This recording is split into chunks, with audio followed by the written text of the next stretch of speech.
Hello दोस्तों, आज की कहानी है कर्मों का भोग निश्चित है। तो चलिए शुरू करते हैं आज की कहानी। एक सिद्ध आचार्य अपने शिष्यों के साथ तीर्थ यात्रा पर निकले। कुछ देर चलने के बाद वे थकान निकालने बीच घने जंगल में ही रुक गए। इतने में आचार्य को कुछ आवाज़ें सुनाई दी। ध्यान से सुनने पर आचार्य को समझ आया कि यह कुछ लोगों के रोने की आवाज़ें हैं। उन्होंने शिष्यों को बोला, बालकों, सुनो, ये आवाज़ें कहाँ से आ रही है। तब शिष्य एक दूसरे का मुंह देखने लगे, क्योंकि उन्हें कोई आवाज़ सुनाई नहीं दे रही थी। फिर भी गुरु के आदेशानुसार उन्होंने थोड़ी दूरी पर आकर देखा। केवल आचार्य को एक गहरे अंधेरे कुएं से कुछ लोगों के रोने की आवाज़ें सुनाई दे रही थी।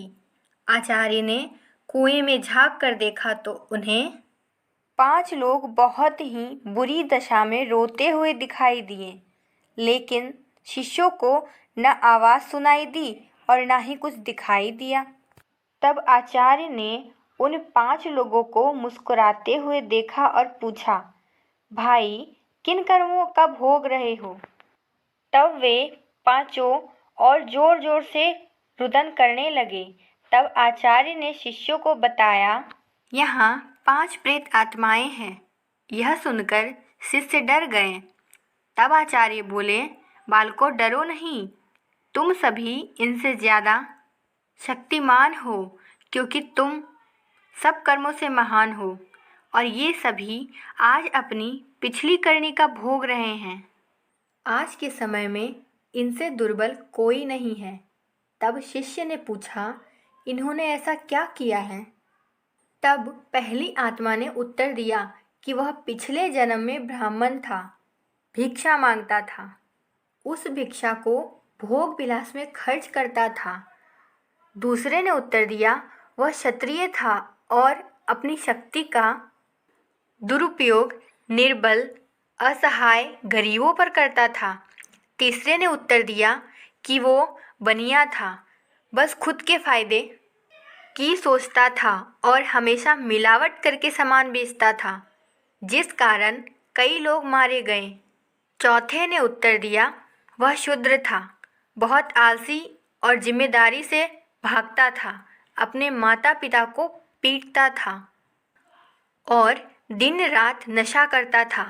पांचवें ने उत्तर दिया, वह एक लेखक था, अश्लील कथाएं लिखता था। उसने समाज को वासना का पाठ सिखाया था। इस तरह वे सभी पापी अपने पापों को भोग रहे हैं। उन्होंने आचार्य से निवेदन किया, आप गुरु हैं, आप दुनिया वालों को समझाएं कि बुराई का रास्ता क्षण की खुशी देता है, लेकिन इसका दंड कई जन्मों तक अंधकार में भोगना पड़ता है। दोस्तों, इस कहानी से क्या सीख मिली, आगे जानते हैं। मनुष्य को कर्मों का फल भोगना ही पड़ता है, फिर वो किसी भी जन्म में हो। कहते हैं, जिस तरह ईश्वर है वैसे ही भूत भी होते हैं, लेकिन वे जितने दुर्बल होते हैं उतना कोई नहीं, जितने कष्ट में वो होते हैं उतना कोई नहीं। वे अपनी करनी का भोग करते हैं। क्षण की विलासिता कई जन्मों का डर बन जाती है। व्यक्ति कितना भी इतरा जाए, नियति उसके कर्मों का हिसाब रखती ही है। इसलिए सदैव सद्मार्ग पर चले, अगर गलती हुई भी है तो उसे सुधारे। दोस्तों, ये कहानी कैसी लगे कमेंट करके ज़रूर बताएं।